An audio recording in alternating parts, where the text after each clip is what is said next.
anak ni Pinsang Arod dito sa Barangay San Isidro, sakop ng Nipayan. Yan. Magdadala tayo ng kunting gamit para sa kanila. Yan, maraming salamat po sa sponsor ni Kaswerte. Ayan, saludo ko sa iyo, boss. Yan, napakabait mo. Ayan, hindi ko na pabanggitin ang pangalan at ayun yung magpabanggit.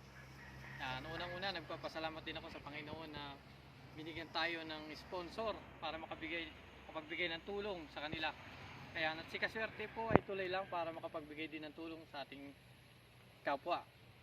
Ayan, samahan nyo ako na puntahan si Pinsang Arod. Ayan.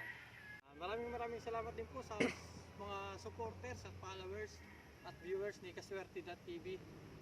Ayan, God bless po sa inyo and ride safe palagi.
Nandito ako ngayon sa bahay ni Pinsang Arod.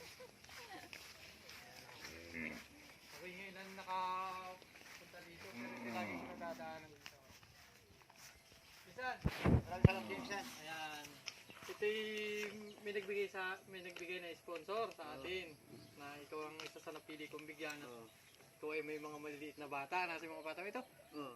Partay mo at ating ilan na anak mo? Ning, laka dun! Tatlong anak mo.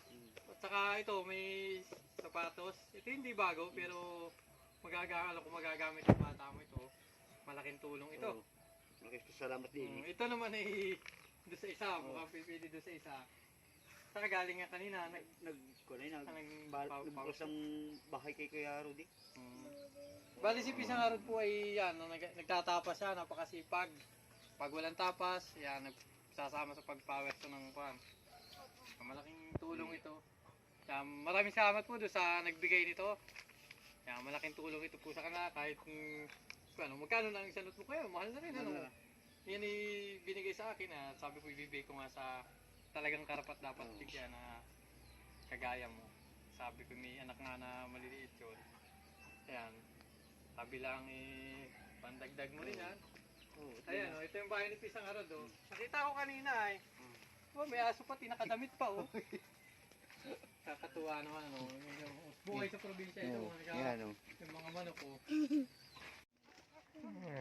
Ay, daan piyas dun pag naulan Pag naulan lang naman sabi lang ko naman yun.